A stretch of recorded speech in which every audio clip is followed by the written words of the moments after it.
Robinson Crusoe, Chapter 5. Robinson finds himself on a desolate island and procures a stock of articles from the wreck. He constructs his habitation. When I waked, it was broad day, the weather clear, and the storm abated, so that the sea did not rage and swell as before. But that which surprised me most was that the ship was lifted off in the night from the sand where she lay by the swelling of the tide, and was driven up almost as far as the rock which I first mentioned, where I had been so bruised by the dashing me against it. This being within about a mile from the shore where I was, and the ship seeming to stand upright still, I wished myself on board, that at least I might have some necessary things for my use. When I came down from my apartment in the tree, I looked about me again, and the first thing I found was the boat, which lay as the wind and sea had tossed her up on the land, about 2 miles on my right hand. I walked as far as I could upon the shore to have got to her, but found a neck or inlet of water between me and the boat, which was about a half a mile broad. So I came back for the present, being more intent upon getting at the ship, where I hoped to find something for my present sustenance. A little after noon I found the sea very calm, and the tide ebbed so far out that I could come within a quarter mile of the ship, and here I found a fresh renewing of my grief. For I saw evidently that if we had kept on board, we had been all safe. That is to say, we had all got on shore, and I had not been so miserable as to be left entirely destitute of my comfort and company, as I now was. This forced tears from my eyes again, but as there was little relief in that, I resolved, if possible, to get to the ship. So I pulled off my clothes, for the weather was hot to extremity, and took the water. But when I came to the ship, my difficulty was still greater to know how to get on board, for as she lay aground and high out of the water, there was nothing within my reach to lay hold of. I swam round her twice, and the second time I spied a small piece of rope, which I wondered I did not see at first, hanging down by the forechain so low as that with great difficulty I got hold of it, and by the help of that rope got up into the forecastle of the ship. Here I found that the ship was bulged and had a great deal of water in her hold, but that she lay so on the side of a bank of hard sand, or rather earth, that her stern lay lifted up upon the bank, and her head low almost to the water. By this means all her quarter was free, and all that was in that part was dry. For you may be sure my first work was to search and see what was spoiled and what was free. And first I found that all the ship's provisions were dry and untouched by the water. And being very well disposed to eat, I went to the bread room and filled my pockets with biscuits, and ate it as I went about other things, for I had no time to lose.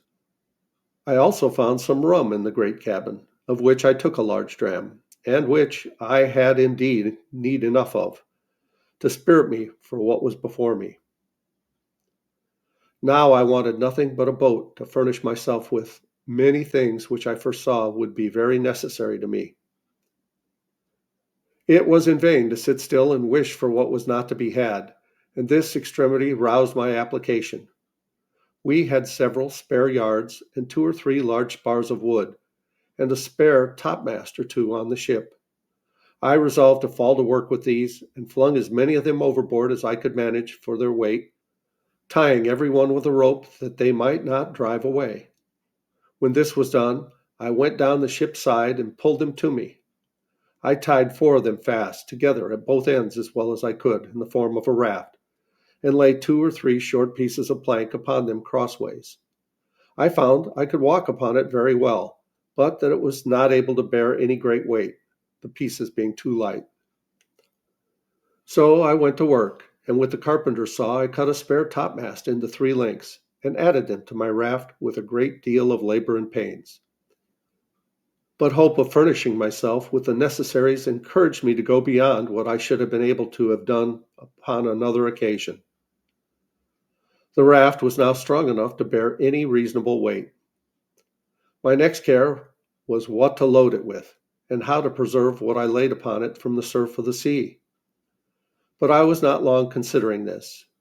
I first laid all the planks or boards upon it that I could get, and having considered well what I most wanted, I first got 3 of the seamen's chests which I had broken open and emptied, and lowered them down upon the raft. The first of these I filled with provisions, viz., bread, rice, 3 Dutch cheeses, 5 pieces of dried goat's flesh, which we lived much upon, and a remainder of European corn which had been laid by for some fowls, which we brought to sea with us, but the fowls were killed. There had been some barley and wheat together, but to my great disappointment, I found afterwards that the rats had eaten or spoiled it. As for liquors, I found several cases of bottles belonging to our skipper, in which were some cordial waters, and in all about 5 or 6 gallons of rack. These I stowed by themselves, there being no need to put them into the chest, nor no room for them.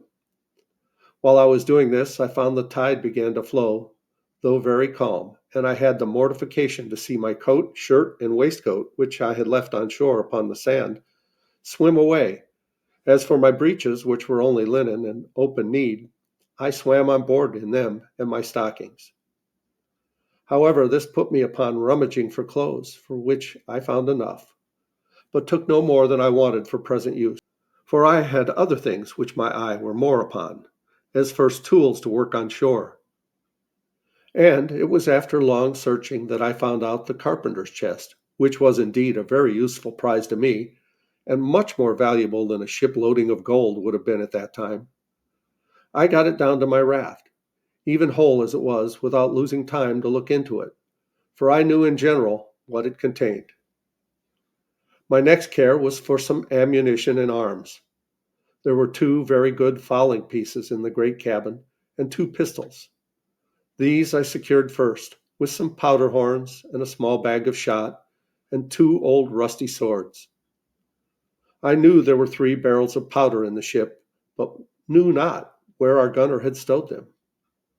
But with much search I found them, 2 of them dry and good. The third had taken water. Those 2 I got to my raft with the arms, and now I thought myself pretty well freighted, and began to think how I should get to shore with them, having neither sail, oar, nor rudder, and the least capful of wind would have overset all my navigation. I had 3 encouragements: a smooth, calm sea; 2, the tide rising and setting into the shore; 3, what little wind there was blew me toward the island. And thus, having found 2 or 3 broken oars belonging to the boat, and besides the tools which were in the chest, I found 2 saws, an axe, a hammer, and with this cargo I put to sea.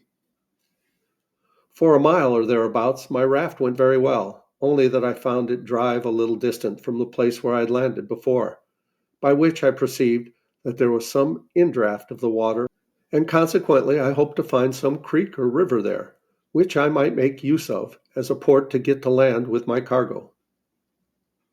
As I imagined, so it was. There appeared before me a little opening of the land, and I found a strong current of the tide set into it. So I guided my raft as well as I could to keep in the middle of the stream. But here I had like to have suffered a second shipwreck, which, if I had, I think verily would have broke my heart. For knowing nothing of the coast, my raft ran aground at one end of it upon a shoal, and not being aground at the other, it wanted a little that my cargo had slipped off towards that end that was afloat, and so fallen into the water.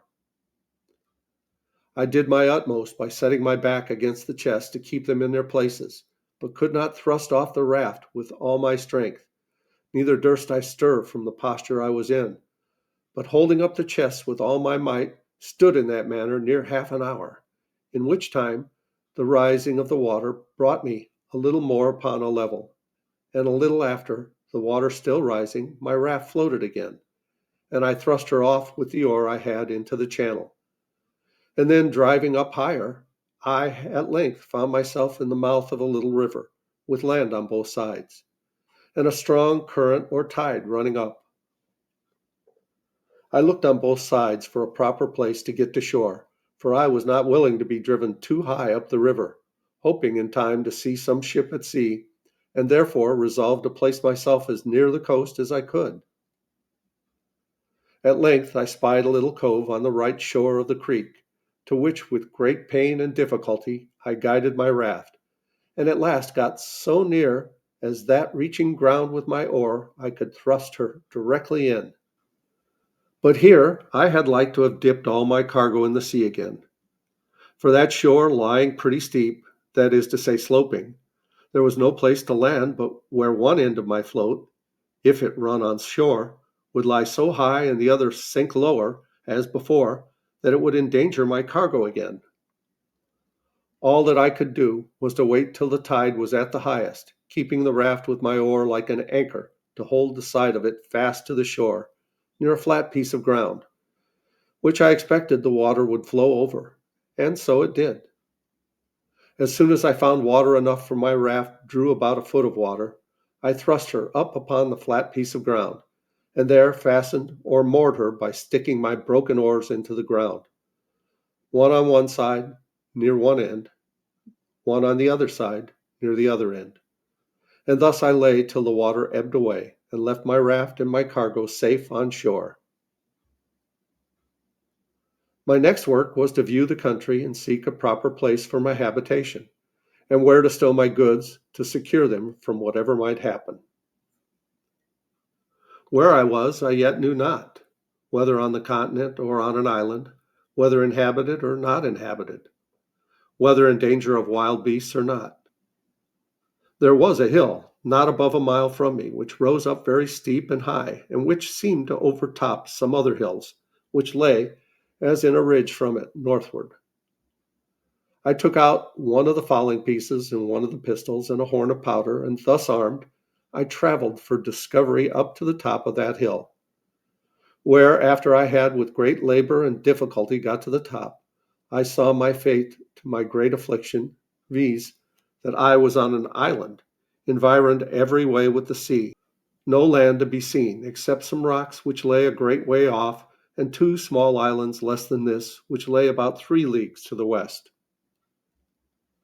I found also that the island I was on was barren, and, as I saw good reason to believe, uninhabited except by wild beasts, of whom, however, I saw none.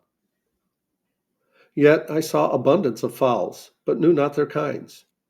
Neither, when I killed them, could I tell what was fit for food and what not. In my coming back, I shot at a great bird which I saw sitting upon a tree on the side of a great wood.